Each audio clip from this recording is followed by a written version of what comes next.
हाय, नमस्कार, सत श्री अकाल, आदाब। Welcome all of you in Yogesh aptitude classes. Okay, so guys, आज का जो टॉपिक है that is permutation and combination. बहुत अच्छा टॉपिक है, सीसेट के पॉइंट ऑफ व्यू से बहुत अच्छा टॉपिक है। और सीसेट में यहाँ से क्वेश्चंस बहुत अच्छे अच्छे पूछे भी गए हैं और आपके लिए बहुत अच्छा बेनिफिशियल सेशन हो सकता है और आप इसको बहुत अच्छे सीखें तो। ठीक है, जनरली प्रॉब्लम क्या है परमुटेशन एंड कॉम्बिनेशन की, कि जब आप परमुटेशन कॉम्बिनेशन को सॉल्व करना चाहते हैं तो आप कोई ना कोई फॉर्मूला पर डिपेंड कर जाते हैं। कोई फॉर्मूला पर डिपेंड कर गए कि C1 कॉम्बिनेशन है, परमुटेशन है, ऐसे करके करते हैं आप। लेकिन जो सीसेट एस्पिरेंट हैं उन सभी के लिए मेरी तरफ से गाइडेंस है, आप फॉर्मूला के बिना सोचना सीखिए। विदाउट फॉर्मूला सोचेंगे आपके लिए डेफिनेटली बहुत अच्छा होगा। तो आप देखिए, परमुटेशन एंड कॉम्बिनेशन की बात कर रहे हैं हम, परमुटेशन एंड कॉम्बिनेशन। तो अगर मैं परमुटेशन और कॉम्बिनेशन की आपसे बात करूं, परमुटेशन एंड कॉम्बिनेशन की, तो आपको पहले परमुटेशन कॉम्बिनेशन को एक्चुअल में जानना नहीं है, परमुटेशन कॉम्बिनेशन को नहीं जानना है। हमें एक सिंपल सी कुछ इवेंट के थ्रू चीज़ों को समझने की कोशिश करनी है और आप उन चीज़ों को जब समझ जाएंगे तो आपको फॉर्मूला वगैरह समझने की जरूरत नहीं पड़ेगी। ठीक है, तो जरा देखिए, तो सपोज कीजिए एक कॉइन है, एक कॉइन को ना टॉस किया जाता है, एक कॉइन को टॉस किया जाता है, एक कॉइन को टॉस किया। तो आप बताना, कॉइन को जब टॉस करेंगे तो कॉइन को टॉस करने पर आपके पास में आउटकम क्या क्या हो सकते हैं। कॉइन को टॉस करने पर आउटकम्स क्या क्या हो सकते हैं, या तो हेड आ सकता है या फिर क्या आ सकता है आपके पास में, टेल आ सकता है। हेड और टेल आ सकता है जब एक कॉइन को आपने टॉस किया तो। लेकिन अगर कॉइन के साथ साथ आप एक डाइस को भी रोल कर दें, तो डाइस पर आप देखना कितना आउटकम्स होता है। 1 हो सकता है, 2 हो सकता है, 3 हो सकता है, 4 हो सकता है, 5 हो सकता है और 6 हो सकता है। ठीक है, डाइस पर आउटकम्स क्या होते हैं, 1 2 3 4 5 6 होते हैं। तो आप बताना, अगर मैं आपसे बात कर रहा हूं कि अगर इन दोनों को एक साथ लाया जाए तो कितने आउटकम्स होंगे, how many outcomes will be possible. तो आपका आंसर होगा सर, हेड आ सकता है और हेड के साथ में 1 आ सकता है, हेड के साथ में 2 आ सकता है, हेड के साथ में 3 आ सकता है, हेड के साथ में 4 आ सकता है, हाँ हेड के साथ में 4 आ सकता है, हेड के साथ में 5 आ सकता है, हेड के साथ में 6 आ सकता है। इट मीन्स हम कह सकते हैं कि हेड के साथ में 5, हेड के साथ में 6। तो हेड के लिए कितने आउटकम्स हो गए, 6। हेड के साथ में आउटकम्स कितने मिले हमें, 6 मिले। और अगर हम टेल्स की बात करें तो टेल्स के साथ में कितने होंगे, टेल्स के साथ में 1 आ सकता है, टेल्स के साथ में 2 आ सकता है, टेल्स के साथ में 3 आ सकता है, टेल्स के साथ में 4 आ सकता है, टेल्स के साथ में 5 आ सकता है और टेल्स के साथ में 6 आ सकता है। तो अगर यहां से देखें हम लोग, तो यहां से टेल्स के साथ में कितने आउटकम्स होंगे, then your answer will be 6। तो आप बताना, 6 आउटकम्स हेड के हैं, हेड के कितने आउटकम्स हैं, 6 आउटकम्स हेड के लिए हैं और 6 ही आउटकम्स किसके लिए हैं, टेल के लिए हैं। तो आप बताइए 6 आउटकम्स हेड के एंड 6 आउटकम्स टेल के। तो आप बताना 6 एंड 6 कितना हो जाएगा, आप कहेंगे 12 outcomes will be, 12 outcomes will be. लेकिन हम इस बात को ऐसे भी समझ सकते थे, क्योंकि अब यहां से समझिएगा, जो इवेंट होती हैं, जो डिपेंडेंट इवेंट होती हैं, जो एक दूसरे को इफेक्ट करती हैं, वो एक्चुअल में मल्टीप्लाई हो जाती हैं। तो हम इस क्वेश्चन को ऐसे तो एक्सप्लेनेशन मोड में समझ सकते हैं, एक्सप्लेन कर सकते हैं, चीज़ों को समझ सकते हैं। लेकिन अगर आपको इन शॉर्ट उसको सॉल्व करना है तो आप ऐसे सॉल्व कर सकते हैं कि देखिए, डाइस हैज 6 फेसेस, 6 आउटकम्स। तो डाइस पे कितने आउटकम्स हैं, 6। और अगर हम कॉइन की बात करें तो कॉइन के पास में कितने आउटकम्स होंगे, कॉइन के पास आउटकम्स होंगे 2 आउटकम्स कॉइन के, 6 आउटकम्स डाइस के, then answer will be 6 into 2 12। तो आप यहां से एक बात समझिए कि जो डिपेंडेंट इवेंट होते हैं वो अब मल्टीप्लाई हो जाते हैं, डिपेंडेंट इवेंट मल्टीप्लाई हो जाते हैं। तो आप देखिए, या तो आप ऐसे कर सकते हैं, पूरा एक्सप्लेन करें क्वेश्चन को और फिर उसके बाद में आंसर करें। दूसरा वे जो है वो है सिर्फ ऐसे समझ लें कि 2 आउटकम्स इस पे हैं, कॉइन पर हैं, 6 आउटकम्स डाइस पर हैं, तो 6 × 2 आंसर हो गया आपके क्वेश्चन का 12। ओके गाइज, अब हम नेक्स्ट एक और क्वेश्चन से इस बात को समझने की कोशिश करेंगे। जरा देखिए, A and B are 2 places, A और बी, ये 2 प्लेस हैं ए और बी, और ए और बी 2 प्लेसेस हैं, तो ए से बी तक कोई पर्सन ट्रेवल करना चाह रहा है, ए से बी तक के लिए ट्रेवल करना चाह रहा है। तो आप बताना, ए से बी तक के लिए ट्रेवल करना चाह रहा है और हम कहें, सपोज कीजिए there are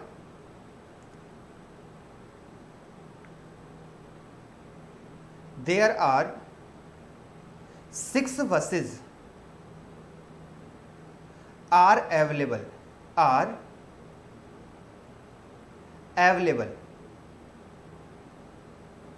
to going from A to B। ए से बी तक जाने के लिए कितनी बस अवेलेबल हैं? 6 बस अवेलेबल हैं ए से बी तक जाने के लिए। But in returning there are only, returning के लिए सपोज कीजिए, रिटर्निंग के लिए सिर्फ 5 बसेस अवेलेबल हैं। इट मीन्स वो जिस बस से जाएगा उस बस से लौटकर नहीं आएगा। क्वेश्चन को फिर से ध्यान से सुन लीजिएगा, ए से बी तक कोई पर्सन ट्रेवल करता है तो उसके जाने के लिए 6 बसेस अवेलेबल हैं, लेकिन लौटकर आने के लिए वो जिस बस से जाएगा उस बस से लौटकर नहीं आएगा, तो ओनली 5 बसेस अवेलेबल होंगी उसके आने के लिए। तो हम इस क्वेश्चन में अगर वो पूछने लगे then in how many ways, then in how many ways, ऐसा क्वेश्चन पूछा जाता है आपसे, ways he can travel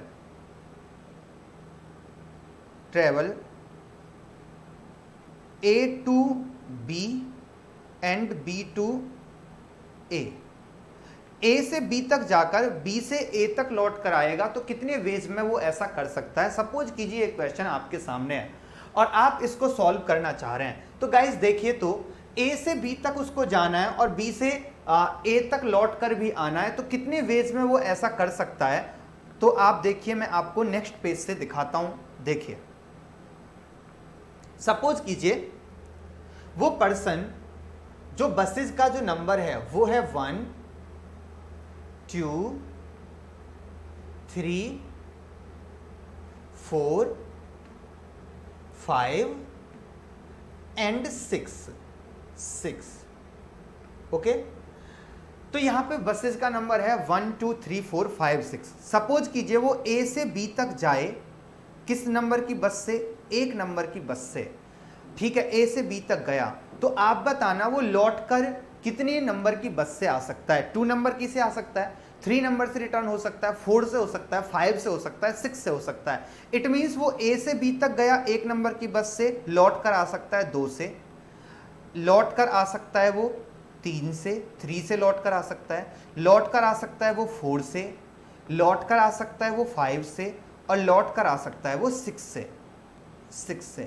similarly guys, अगर वो पर्सन, ध्यान से सुनिएगा पहले, और मैं फॉर्मूला यूज नहीं कर रहा हूं, आप पहले समझिएगा चीजों को।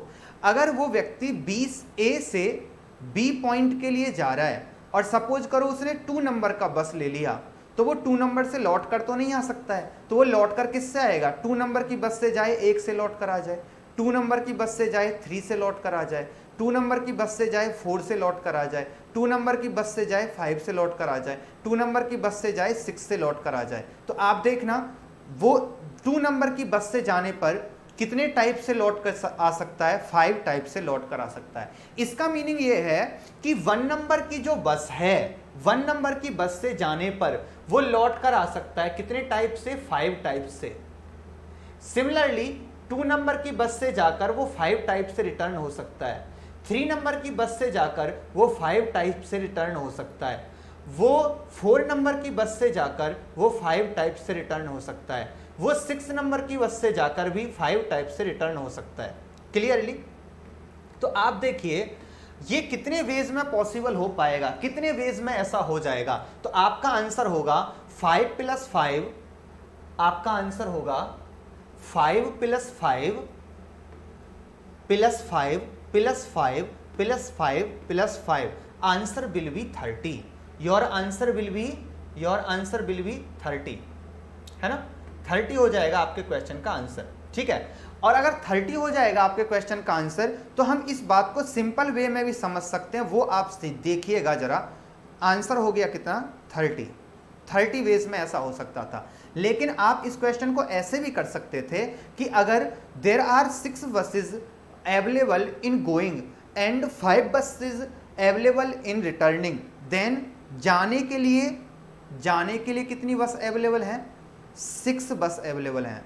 और आने के लिए गोइंग में, यहां पे मैं ऐसे सिंबॉलिकल वे में लिख देता हूं, गोइंग में 6 बसेस अवेलेबल हैं और रिटर्निंग में कितनी बस अवेलेबल हैं? 5 बसेस अवेलेबल हैं। तो ये कितने वेज में हो सकता है? तो 6 × 5, your answer will be 6 × 5, your answer will be 30 ways में हो सकता है। तो गाइज यहां से हमको जो पॉइंट समझना है परमुटेशन कॉम्बिनेशन के लिए, वो पॉइंट ये है कि अगर कोई व्यक्ति 6 वेज में जा रहा है, 5 वेज में लौट कर आ रहा है, तो 6 × 5 30 वेज में ऐसा हो सकता है। ये आपके क्वेश्चन का आंसर हो जाएगा, ठीक है। और जो मेन पॉइंट हमें नोट करना है वो पॉइंट ये है, देखिए वो पॉइंट ये है कि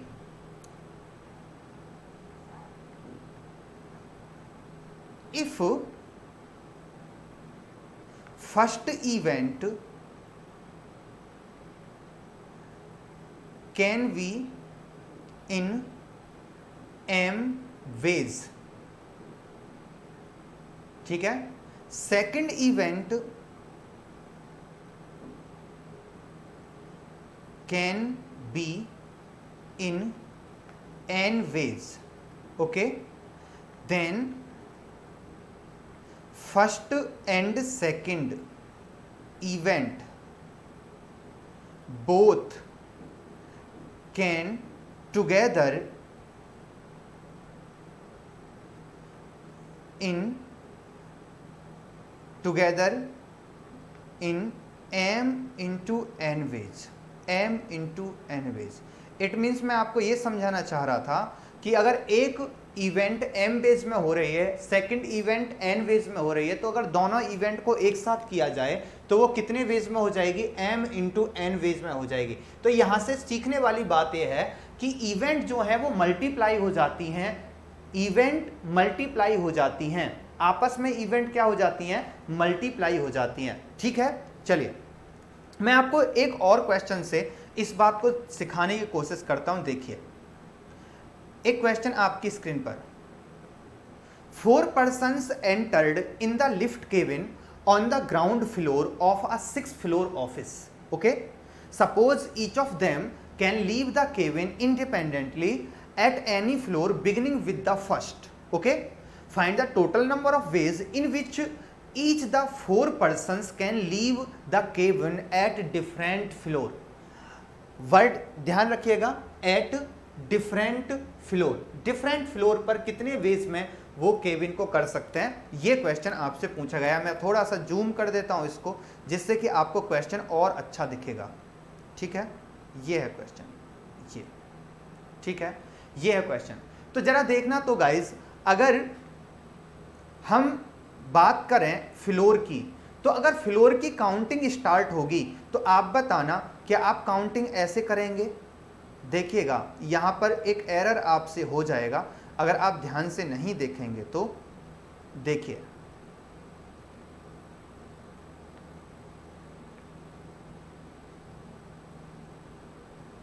फ्लोर हम ऐसे काउंट कर सकते हैं कि ये तो ग्राउंड फ्लोर है, ये फर्स्ट फ्लोर है, ये सेकंड फ्लोर है, ये थर्ड फ्लोर है और ये फोर्थ फ्लोर है, ऐसे है ना, और ये फिफ्थ फ्लोर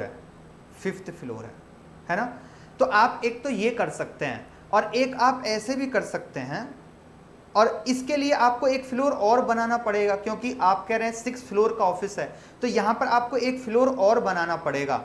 तो आप बताना क्या एक और फ्लोर होना चाहिए? क्या कंडीशन ऐसी होनी चाहिए? फिर जरा देखें, A1 2 3 4 5 और ये 6 फ्लोर होगा। फर्स्ट फ्लोर मतलब ग्राउंड फ्लोर हो गया, first floor, second floor, third floor, fourth floor और फिफ्थ फ्लोर, और आपको 6th फ्लोर बनाना है तो आपने एक और फ्लोर बना दिया। ऐसे क्या ऐसे बनाएंगे फ्लोर की बिल्डिंग या फिर ये बनाएंगे? दोनों में से कौन सी बिल्डिंग सही रहेगी इस क्वेश्चन के लिए? क्योंकि उसने कहा है कि 6 फ्लोर का एक ऑफिस है, तो आप ध्यान रखिएगा, यहां पर ध्यान रखिएगा, आप यहां पर 6 फ्लोर का ऑफिस जब बनाएंगे तो यहां पर जब फ्लोर की काउंटिंग करेंगे इस केस में, तो जरा देखिए कितने फ्लोर हो जाएंगे। 1 2 3 4 5 6 7, तो 7 फ्लोर हो जाएंगे इस कंडीशन में। अब आपका कहना होगा सर ये तो ग्राउंड फ्लोर है, ये तो ग्राउंड फ्लोर है, इसको काउंट नहीं करते। लेकिन मैं आपको बता दूं, ग्राउंड फ्लोर उसकी पोजीशन है, फर्स्ट फ्लोर उसकी पोजीशन है, सेकंड फ्लोर उसकी पोजीशन है, लेकिन यहां पर 6 जो आया है, यहां 6 काउंटिंग है, काउंटिंग। तो जब आप काउंटिंग करोगे तो हमें काउंटिंग कितना चाहिए? काउंटिंग हमें चाहिए 6, लेकिन जब आप ऐसे करोगे तो ये 7 हो जाएगी काउंटिंग, क्योंकि आप 6 ग्राउंड फ्लोर को फ्लोर नहीं काउंट कर रहे हैं, और ये आपका एरर हो सकता है, ये आपका एरर है, क्योंकि काउंटिंग 6 होनी चाहिए, काउंटिंग 6 होनी चाहिए, यहां पर काउंटिंग 7 हो जाएगी, इसलिए ये गलत है, ऐसा नहीं करना है आपको, ये मत करना आप लोग। क्योंकि आपको ध्यान क्या देना है? आपको ये ध्यान देना है कि ग्राउंड फ्लोर जो होता है, ग्राउंड फ्लोर जो होता है एक्चुअल में काउंटिंग में वो पहला है, 1 2 3 4 5 एंड 6। अब कह रहा है कि 4 पर्सन्स एंटर किए, और यहां पे एक क्वेश्चन में ध्यान भी देना है आपको, बहुत अच्छा क्वेश्चन है, मैं एक ही क्वेश्चन अभी आपको एक्सप्लेन कर पा रहा हूं, लेकिन यही क्वेश्चन आप अच्छे से समझ लीजिएगा, नेक्स्ट पार्ट में मैं और भी चीजों को एक्सप्लेन करूंगा, देखिएगा। ये कह रहा है 4 person entered the lift cabin on ground floor of a 6th floor office, suppose each of them can leave the cabin independently at any floor beginning with first. Beginning with first means ऐसा नहीं है कोई lift में जाए और फिर ground floor पर उतर के आ जाए, इसलिए उसने क्लियर कर दिया है कि कहीं कोई व्यक्ति ऐसा ही सोच ले कि मैं फर्स्ट पर भी उतर सकता हूं, तो भाई लिफ्ट में फिर चढ़े क्यों थे? जब लिफ्ट में आपको लिफ्ट में जहां से चढ़े थे वहीं उतरना है आपको, तो फिर लिफ्ट में चढ़ने का कोई एडवांटेज होगा? नहीं रहेगा, इसलिए उसने मना कर दिया कि ऐसा मत करना कि ग्राउंड फ्लोर पर उतर जाओ। उतरना कहां से है? फर्स्ट फ्लोर से उतरना है, फर्स्ट फ्लोर से। तो अगर मैं सपोज करूं, मैं क्योंकि 4 पर्सन्स हैं और उन 4 पर्सन्स को कहूं कि वो है ए बी सी डी ई, नहीं ई तो नहीं ना, सिर्फ हाँ ई नहीं होना चाहिए, सिर्फ क्या होना चाहिए? A B C D, 4 person है। तो आप सपोज कीजिए जो ए पर्सन है वो सपोज करो वो उतरना चाहता है, तो आप बताना ए पर्सन के लिए अवेलेबल कितने ऑप्शंस हैं?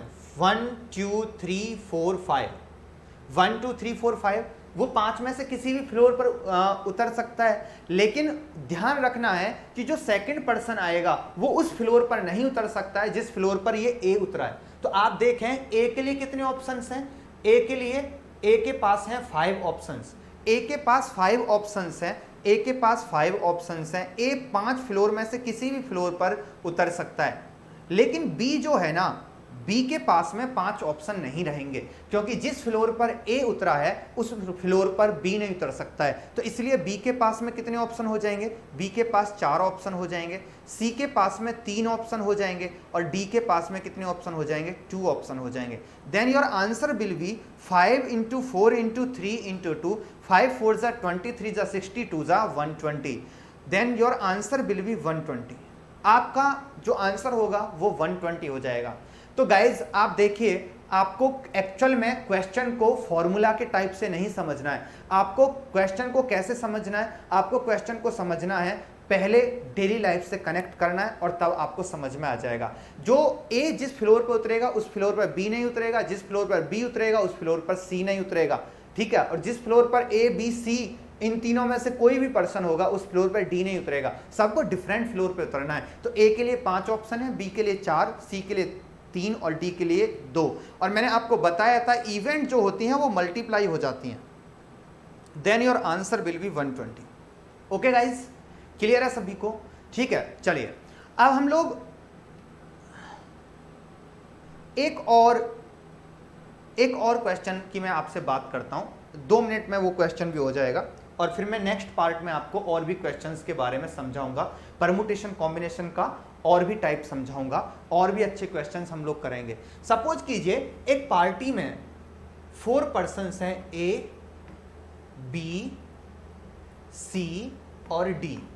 ये आपस में हैंडशेक करना चाहते हैं और हर व्यक्ति दूसरे व्यक्ति से हैंडशेक करेगा। तो कितने हैंडशेक वहां पर होंगे? ऐसे भी क्वेश्चंस आपको देखने को मिल सकते हैं। तो आपको सिंपली सोचना है कि ए जो है वो बी के साथ में हैंडशेक कर रहा है, ए बी के साथ में हैंडशेक कर रहा है, ए सी के साथ में भी हैंडशेक करेगा और ए डी के साथ में भी हैंडशेक करेगा। लेकिन बी जो है वो ऑलरेडी ए के साथ में हैंडशेक कर चुका है। तो अगर मैं बी की बात करूं तो बी ए के साथ में तो कर चुका है ऑलरेडी, तो बी किसके साथ में करेगा? बी करेगा सी के साथ में फिर, और बी करेगा किसके साथ में? डी के साथ में।